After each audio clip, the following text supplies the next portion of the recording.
So my plan was this evening, before it got dark, was I was going to sand this all down, run through my grits. I've got 80, 120, 150, and 220. Put them in order, make it easier for next time I go look at them. So that was my plan. However, and I don't really know why this is doing this, but this piece of ash had very little cracking on it, and it's been outside, and as you see, it's been working outside, but it started to crack anyway. I didn't think it would do that with no change in humidity. And then I was going to try to seal it with epoxy, which hopefully we'll see in the future. But it has started to crack. These ones I saw this morning, and I wasn't too concerned about them, so they didn't seem to be doing too much. I considered doing some bow ties on here, A, to firm them up, and B, just for looks. I've never done a bow tie or an inlay or anything like that before, but I want to try. But when I was standing in the back, I saw this one. This is a big crack right down the center, and it goes right through at this end. I don't think it would take very much for me to split this in two pieces, which obviously I don't want to do. So I'm going to try putting 2 inlays in there. I'm going to go with just bow ties. Probably like that. This one relatively straight, this one kind of at an angle, for no other reason than visual appeal. This part of this is fairly flat, but not totally flat. I'm going to try doing this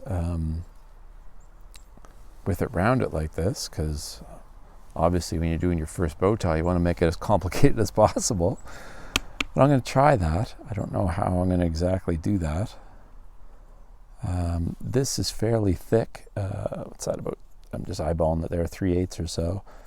I don't know exactly what species this is. I got a whole bunch of scrap cutoffs from a local specialty hardware place, like almost a truckload of them, all kind of this size, all various species, some nice stuff. And I kind of thought I was going to use it to make a cutting board type of thing, kind of a ribboned, bendy cutting board is what I was thinking originally.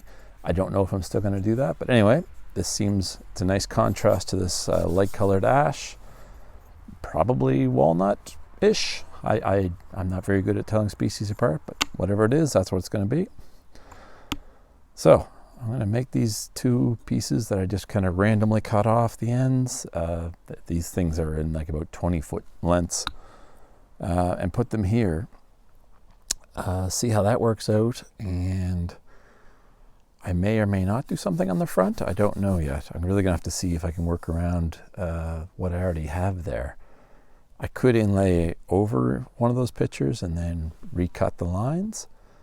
That seems, they look okay now. That seems like I'd probably screw it up, but we'll see. So let's give this a try. I'm gonna turn my mic off, and you can watch me struggle to lay this thing out. I don't quite know how I'm going to do it. So as I mentioned, this is my first time ever trying to do an inlay. I'm doing it by hand here, as you can see, and using the hacksaw, as that's the finest tooth saw I happen to have. Most of my hand saws are carpentry kind of saws, so they're a little rough tooth for this kind of stuff.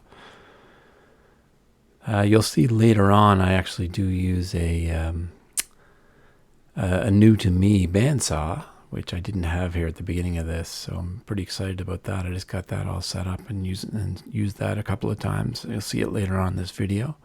But for these first 2, I'm just doing them by hand, as you can see here. The design of the bow ties is pretty straightforward, and you don't have to be too precise about it. Just make it look good, basically, at this point, was my thinking, since I'm just going to be matching the inlay pocket to the shape that I've made. So you can see my fancy marking knife here that I have. it works okay. It's not fantastic, but it does the job. Gives you a little better line than the pencil, and cuts the wood fiber, makes it a little easier. And then my equally fancy chisel set that I've got. Anyway, you can see I try a few things to get this done, and I'm leaving most of the chiseling in this video just so you can see it. Again, this is just so you can see how I came across problems and struggled, and what I did during my first time ever doing anything like this. Really, before this, I've only used chisels for cleaning up edges, or making pockets for door hinges or whatever. Like pretty minor use. This is my first time ever using them for anything like this. And as you can see, I'm not fantastic at it. So I hope to get better at it as time goes on. I do want to try doing the inlays and pocket with a router as well, and using a template. But even if I had that set up and ready to try, it wouldn't work.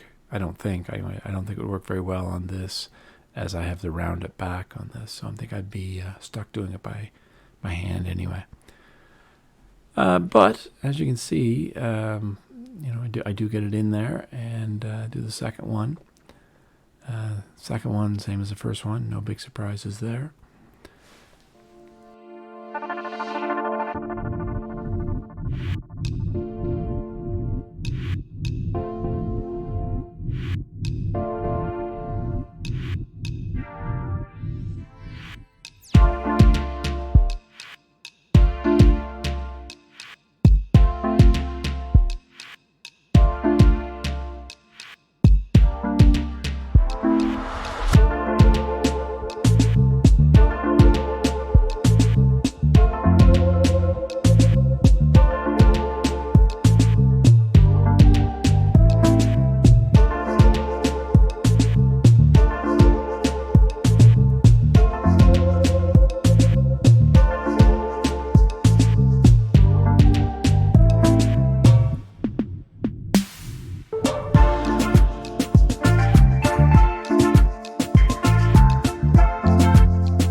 Okay, so here's a shot of them after they've been sanded off.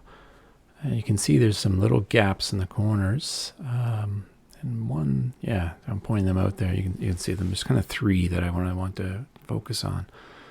Other than that, though, they turned out really good. Like I'm really impressed for my first time. Anyway, so to fix those gaps, what I do is I took some of the sawdust from sanding them down, and mix it with some wood glue, and I'm just going to push it into those gaps, and let it dry overnight, and sand it off again. And this is what it looks like after that process. So you can see it filled those gaps in pretty nicely. I don't think I could be happier for a first time trying these. Really happy with how that turned out. And so now we got to do the end one. So 2 on the back there, and we're going to do 1 here on the end.